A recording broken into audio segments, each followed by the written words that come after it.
Oh, of course. Yeah. Okay, cool. First question. Yeah. You're touring the US now. Yes. What are you looking forward to the most? Well, I'd say that the first thing I'm excited about the most is getting to tour with one of my best friends.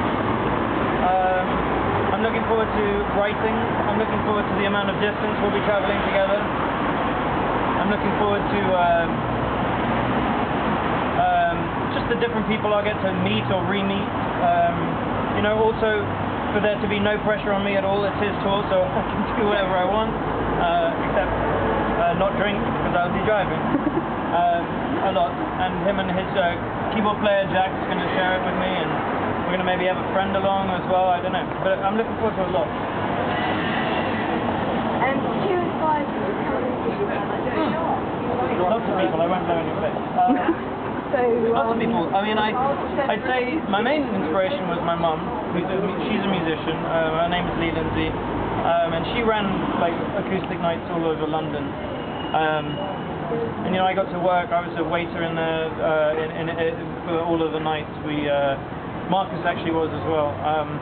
We were the waiters, and we got to watch lots of different artists come through, and so they were all a huge inspiration. And then also, my dad loved music, and I loved the music he played. He played old soul and reggae and stuff, and so music was my inspiration.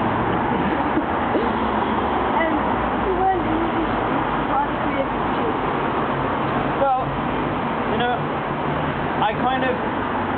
my dad's a businessman. My mum's a musician, so I had a great balance on what I had a great balance of who was, you know, guiding me which way. And obviously my dad wanted me to go into a path of business. I don't really know what business, but you know, I'd like to maybe own a restaurant one day. I'd call it like Justin Timberlake or Ashton or something. I'd love to own a bar. You know, I'd love to get in the import-export game. Who knows? Children.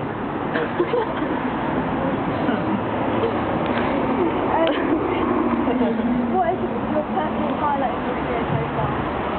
I've had a few. I'd say that my first show in America was a huge highlight, and having a room full of people singing one of my songs. It was a great time. It was in Nashville, Tennessee. Also,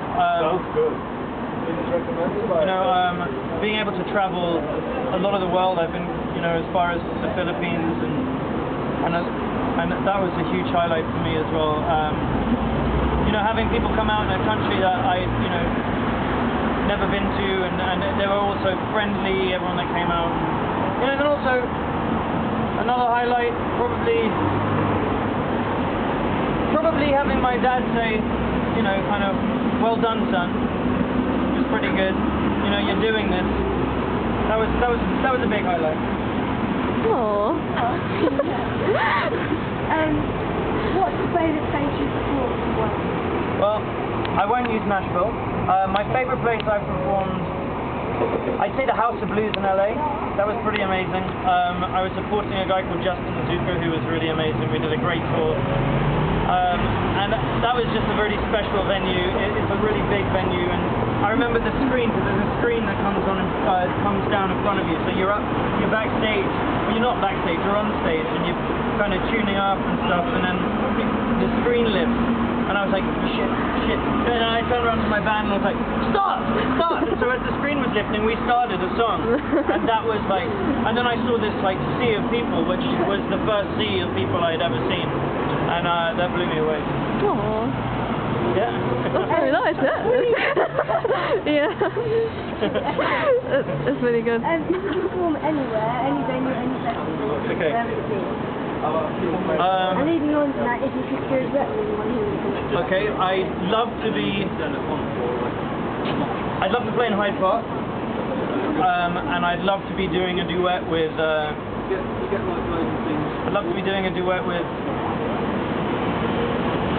Aretha Franklin. She's still alive. Yes, she's still alive. Yeah, that's good. I knew that. Yeah, I'd say that would be a highlight. Being home and being able to do that. That might not come for a few years. It might not come, but it won't matter. Anything's possible. Oh. Do you feel sad? Oh, yeah. You definitely wind down. You're on overdrive, because also the thing is, like, night after night, you know, you obviously, or I do, I feel like I want to, you know, sort of say hi to everyone that came out and really, you know, get to know everyone as best as I can. And, you know, you move city to city, and that's, you know, nearly impossible. And so, you know, it does get quite taxing, because I try to give my all, no matter where I am and, you know, where I'm playing. And then, you know, my voice sort of gets a bit, and I'm talking as much as possible, and also I'm in a really good mood most of the time. And so when you're in a good mood, I'm sure you know, like, and you're shouting and you're like talking and just playing. So, you know, so when you finish the tour and then you go home, not that I really have one, kind of, I do. I have like 10. They're all friend places. And you know, you just kind of, you don't know what to do with yourself. You kind of want to get in the car and drive for 15 hours, but you don't. What's your songwriting process? I have a few different sites. There's one where it's like, you know, I'll be feeling something, because I do. Like to feel, and you know, and it just kind of comes naturally. Then there's the kind of, you know, right now I'm on a mission to like keep writing as many songs as possible. So it kind of becomes, I've got to try and find a formula, and that formula is, you know, when you wake up and you, I don't know if you've ever written a poem or anything yet. You're gonna write this, exactly, idiot. I know that. And so you know, and you really got to push yourself to really, you know, there's a great Throw Mama Off the Train with Danny DeVito.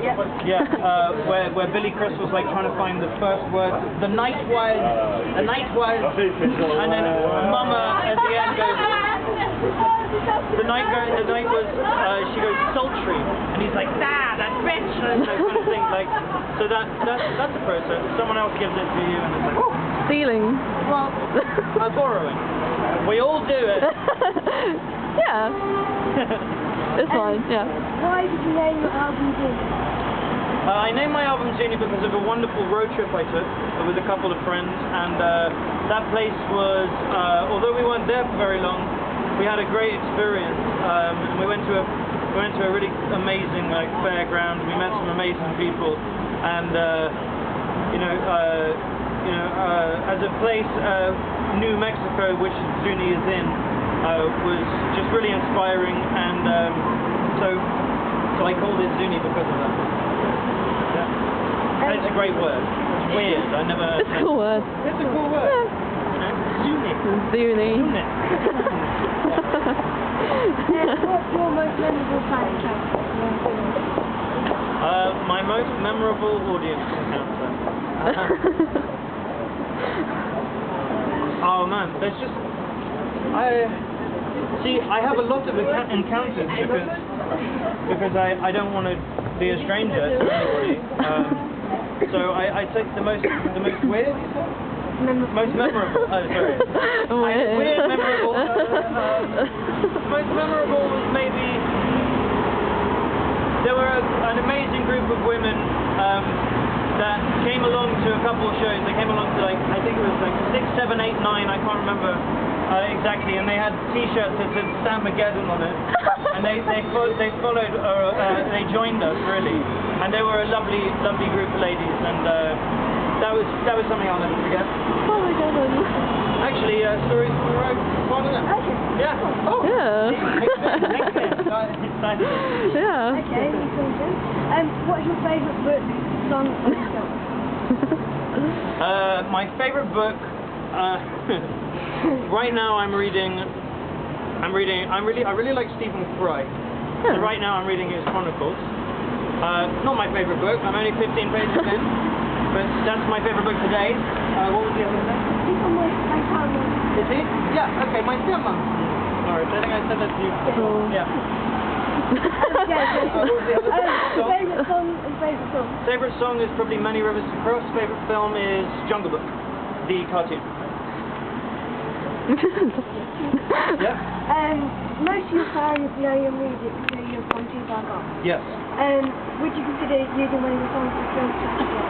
I would definitely. Like, you know, a big thing, like I said earlier, like I'm really focusing on the writing. I really think that'll be a huge part of my career. I think it's a huge part of most musicians' careers, having their music placed within TV, film, right now what I've got to do is I've got to be able to finish recordings, because I don't want to be complacent and release anything I'm not 100% certain or proud of, and that is partly because of my own attachment and want for it to be the best, and also because I don't think that anyone who listens to it deserves anything less than that. And so, you know, yes, it's something I'm interested in, and when more music comes out, we'll see if that is part of my future. Last question. You have a lot of UK and European fans that want to be in sport. Right. Do you have plans for more gigs outside the US? Most of them are there. I know most of them are there. You know, as far as Europe, I had actually tried to arrange something to get out to Germany. I really wanted to go to Germany. I'd love to go to Holland. I'd love to go to a lot of places in Europe. I'd also love to travel some of this country. As I'm sure everyone can understand, as an independent musician, things are, you know, I manage myself right now, and things are difficult to, it's hard, you know, it's difficult to, you know, it's expensive touring, and I want to make sure I can at least cover my costs. And so until I can figure that out, there won't be any upcoming dates. But America is you know, I've actually never covered my costs on an American tour either, but I've come close. So that's why I've focused so much there. But you know, I've moved back to London, so Europe is within my reach. No, I haven't. My first thing is to make sure I get my American visa done, which is all done, it's all sent off. I've never been denied one, so I hope that doesn't happen now. But my first thing is to make sure Marcus has the best tour he can possible, and I'm there to support him as a friend and as a musician, and then I'm going to take it from there. That's very good. Yeah, thank you very much. Thank you very much. All right.